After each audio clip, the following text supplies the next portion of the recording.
à tous, je vous retrouve pour une vidéo particulière puisque vous l'avez demandé, elle arrive donc après 2 ans d'attente quand même. Il s'agit du tour de ma bibliothèque puisque vous vouliez absolument savoir qu'est-ce qu'il y a à l'intérieur dans ces étagères et derrière tous ces rayonnages. Donc je vous retrouve tout de suite pour vous faire découvrir tout ça. Néanmoins, j'ai un petit disclaimer à faire. J'ai une particularité et je pense que le monde se divise en 2 catégories de personnes. Les personnes qui ont des livres qu'elles ont lus et qu'elles aiment garder à l'intérieur de leur bibliothèque, et les personnes qui ont des livres qui les lisent et quand les livres ne leur plaisent pas particulièrement, que c'est pas des coups de cœur, voilà, j'en fais partie, je décide de les revendre ou de les donner, mais pas forcément de les garder si je sais que je ne vais pas les ressortir à terme de ma bibliothèque pour les relire. Donc, à moins que ce soit des gros coups de cœur ou des livres que j'ai bien aimés, j'ai tendance à me séparer des livres que j'ai lus, pour justement faire plus de place pour plein de livres qu'il me reste encore à lire.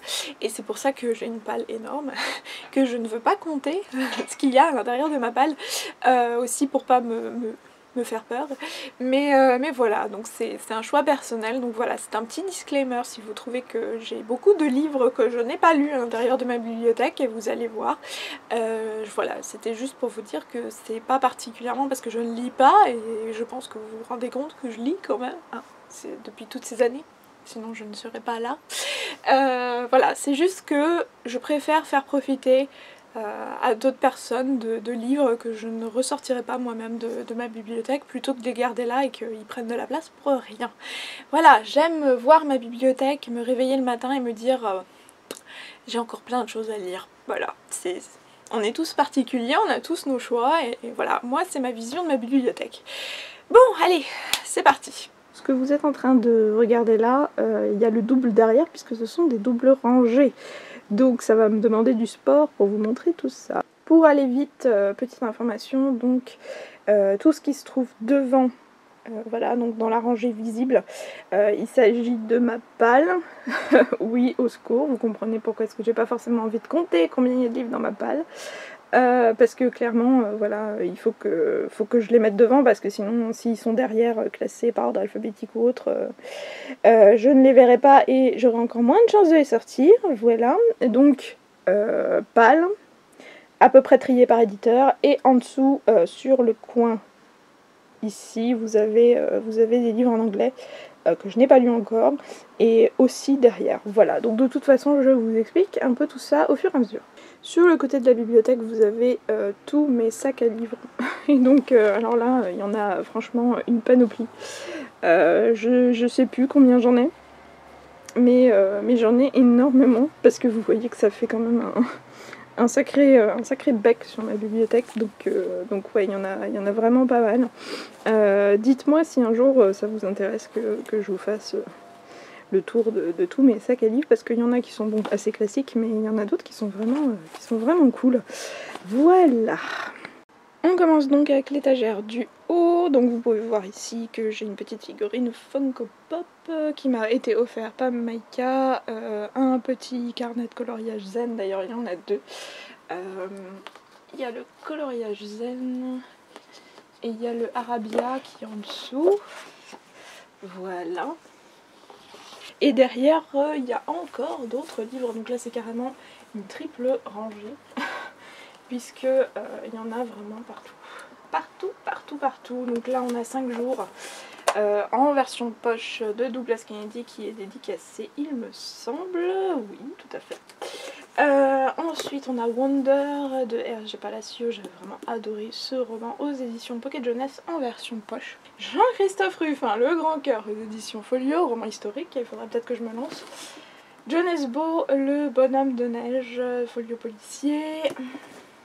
J.K. Rowling, Une place à prendre, ce serait peut-être bien aussi.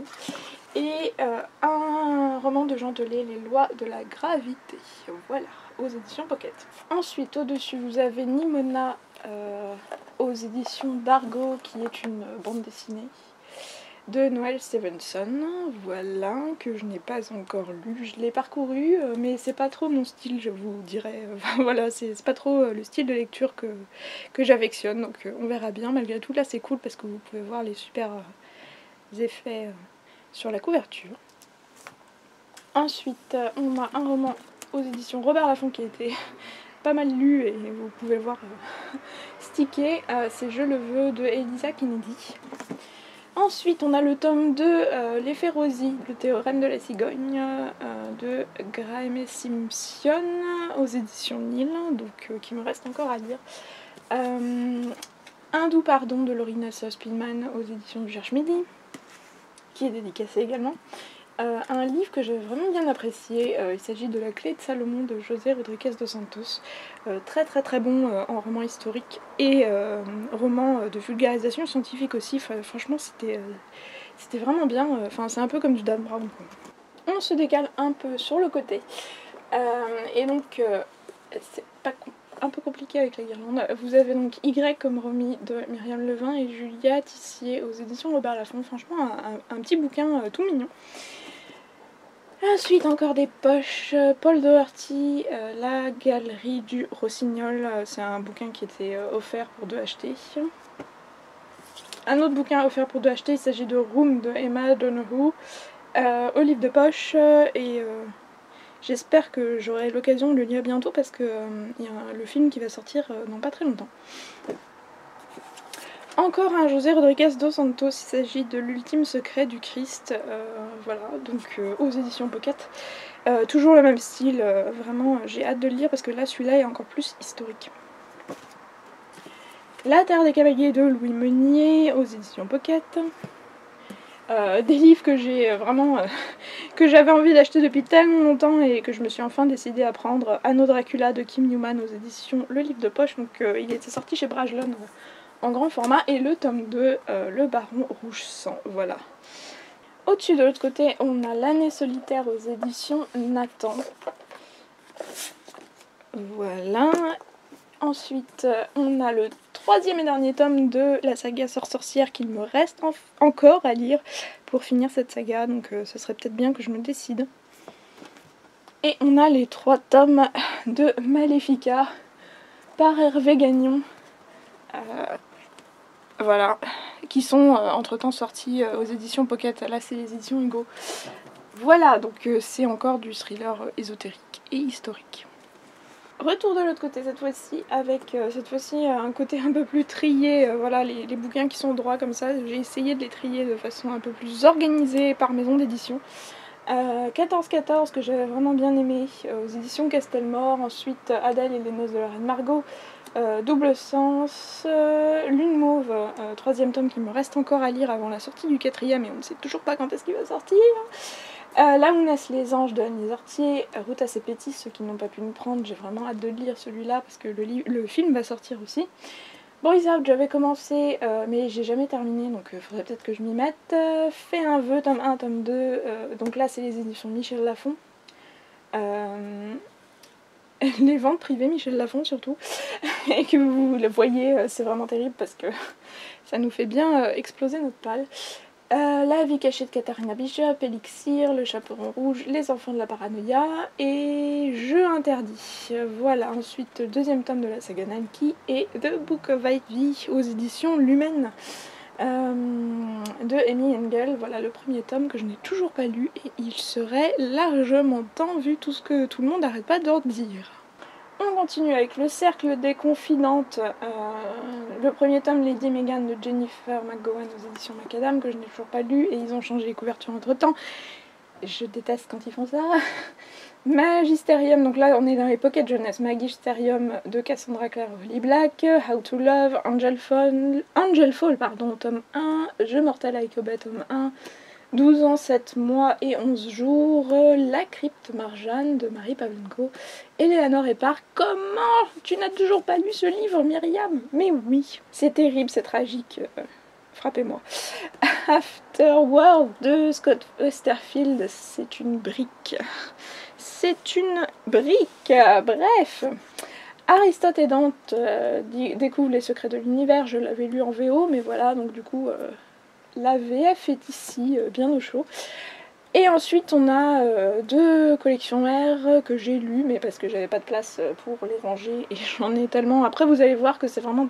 Enfin bref, c'est n'importe quoi. Il va falloir que je trouve une solution pour cette bibliothèque, c'est plus possible. Donc l'héritière de Kirakas, le tome 4 que j'ai lu et qui était une grosse blague. Bref, la conspiration de Maggie Hall que j'avais lu en VO aussi et que j'avais vraiment bien aimé. Donc là il est aux éditions Robert Laffont puisqu'ils l'ont traduit. Et ici il y a un Bayard qui se balade. Tout ce que je désire de Anna Pavignano. Voilà, que je n'ai pas lu encore et donc qui ressemble à ça. Voilà. Retour à la deuxième... On passe désormais à la rangée du fond de l'étagère du haut. Donc vous pouvez voir que voilà, il y a encore toute une rangée de livres qui se situe au fond et qui est bien cachée à chaque fois que vous voyez mes vidéos. Donc voilà, on va commencer aussi par ceux du haut tout de suite. Tout d'abord, donc cette partie-là, vous avez pas mal de poches que j'ai acquis un peu partout et que voilà, je savais pas trop où les mettre, donc je les ai larguées au fond. Donc je vais pas tous les sortir parce que sinon ça va être une catastrophe. Daniel Pennac, Journal d'un corps, alors ici il est carrément à l'envers, c'est Secret d'Edwin Strafford de Robert Goddard que j'ai vu à Saint-Maur-en-Poche. Oui, généralement ça c'est les résultats des catastrophes du salon de Saint-Maur-en-Poche, hein, vu son titre. Karine Giebel, Juste une ombre, Laurent Gounel, le Finolof, c'est bien Myriam, le Physolof. Ouais, le philosophe qui n'était pas sage, je vais y arriver. Un bûcher sous la neige de Suzanne Fletcher, je suis désolée s'il y en a qui sont à l'envers. Maxime Chatham, La promesse des ténèbres. Ensuite Joe R. Lansdale, Juliette 200. Voilà. Et en dessous c'est Avec vue sur l'Arnaud, voilà, de I.M. Forster. Ensuite, là pour le coup je vais vous les sortir parce que vous ne voyez rien. Au service surnaturel de Sa Majesté de Daniel O'Malley, ça fait super longtemps que je le voulais depuis qu'il était en VO et il est enfin sorti au format poche, donc je l'avais acheté. Ayana Matisse, Les 12 tribus d'Ati, aux éditions Gullmeister, je crois il me semble. Je crois que c'est ça. Voilà, donc super couverture en plus, et c'est encore un livre qui parle de ségrégation, thème que j'affectionne particulièrement. Et là je vous le donne en mille. À votre avis, qu'est-ce que c'est que cette brique? Enfin c'est deux briques d'ailleurs. À côté franchement le premier c'est ridicule, hein. C'est un tout petit poche à côté. Outlander, ah oui bah on les case où on peut, hein, parce que vu la taille. Donc ça c'est le tome 5, La Croix de Feu, de Diana Gabaldon, et là vous avez le tout premier tome de Outlander, aux éditions J'ai lu, je ne l'ai pas dit, voilà, Le Chardon et le Tartan qui est dédicacé, puisque j'avais pu rencontrer Diana Gabaldon l'année dernière, voilà. Et on continue avec la suite tout de suite. Je suis un dragon de Martin Page, aux éditions Robert Laffont. Les Augustins de Mélissa Godet, voilà, aux éditions J.C. Lattès. Ensuite on a encore tout le reste, je crois, il me semble que c'est des Michel Lafon. Résultat dramatique d'éléments privés, donc on a Charlène Harris, Crime au clair de lune, Dark Shadows, le tome 1 et le tome 2. Ensuite on a Vilaine fille de Olivier Bonnard, c'est des thrillers. La règle de 4, La troisième porte, Le démon du vitrail, Les lunettes de Heidegger et Les Borgia. Voilà, qui n'est pas un thriller, quoique, mais qui est un roman historique adapté de la série télé. Ensuite on passe donc à la rangée principale, donc de celles qui sont correctement mises. Donc on commence avec Le fils de Jean-Jacques, donc aux éditions Ginko, roman historique. Les derniers jours des rois, aux éditions Perrin. Ise Le Guarnic, qui est une auteure auto-éditée. Le Carrefour des parallèles, que j'ai lu il y a très longtemps. Donc Nalki, dont je vous ai déjà montré le tome 2 tout à l'heure. Lune Mauve 1 et 2, que j'avais bien aimé, de Marie Loisna. Sweet Sixteen, que j'avais adoré, de Annie Zortier. Donc alors là, j'ai oublié de vous le dire, on passe dans les livres que j'ai déjà lus, hein, donc qui sont au fond, logiquement, puisque voilà, je les ai déjà lus, et priorité à ceux qui me restent à lire. Big Easy de Ruta Sepetys aux éditions Scripto que j'avais adoré. Flocon d'amour de John Green avec l'ancienne couverture que j'aime beaucoup. Je trouve que la couverture était vraiment toute mignonne, même si la nouvelle est pas mal non plus. Et qui va être adaptée en film, d'après ce que j'ai compris, à Noël prochain. 2016 donc. 16 livre 1 de Caroline Vermal. On a appris d'ailleurs que la suite ne paraîtrait pas chez Black Moon. Donc voilà, c'est un peu dommage parce que ça va encore nous faire des livres dépareillés. Poison de Sarah Pinborough, donc l'ancienne édition, l'édition séparée, que j'avais bien aimée. Robinson Wells, les variants et le tome 2, les fuyants. Il me reste à lire le tome 2, mais je sais pas pourquoi est-ce que j'ai mis le tome 2 avec, bref, on s'en fout. Donc, cette fois-ci, on passe sur le côté des Nathan. Alors à partir de là, vous avez des livres que je n'ai pas lus forcément non plus. Voilà, c'est un peu mélangé parce que j'ai une palle tellement énorme que je ne peux pas tout mettre devant. Il y en a qui se retrouvent forcément aussi au fond. La permission de ma vie, tome 1, je l'ai lu. Le tome 2, il me reste à lire. Ensuite, on a tous les Filles au chocolat de Nathan qu'il me reste encore à lire. J'ai lu jusqu'au tome 3,5, il me reste à lire 4, 5, 5,5. Cœur sucré. Au délice des anges aussi qu'il me reste à lire. Donc ça c'est un autre roman one-shot de Cathy Cassidy. John Green aux étoiles contraires, je l'ai lu. Yay. Ne me frappez pas. Véronica Rossi. Alors là c'est le tome 2 et le tome 3. J'ai lu le tome 1, je l'avais emprunté à la médiathèque et donc j'ai eu le tome 2 et le tome 3. Il me reste à lire ces deux tomes, encore, il me semble que... Non, j'ai pas lu le tome 2. Sorcière, je les ai lus ceux-là, livre 1, livre 2. Donc le livre 3, il me reste encore à lire, donc voilà, il est censé être là, mais vous l'avez vu tout à l'heure. Divergente, donc j'avais le 1, je l'ai lu, je l'ai revendu parce que ça n'avait pas été spécialement un coup de cœur pour moi. Il me manque le 2 et j'ai le 3 en épreuve non corrigée, donc j'attends de lire le 2 pour pouvoir enchaîner sur le 3. Et ensuite on a 4, donc voilà, le livre dérivé de la saga. Ensuite Geek Girl tome 1 que j'ai lu. Mais que j'ai jamais chroniqué sur le blog, je ne sais pas trop pourquoi, parce que je l'ai lu l'été dernier, 2014, et je sais pas pourquoi il est passé à la trappe, bref. Et donc il me reste à lire le tome 2 et le tome 3, voilà.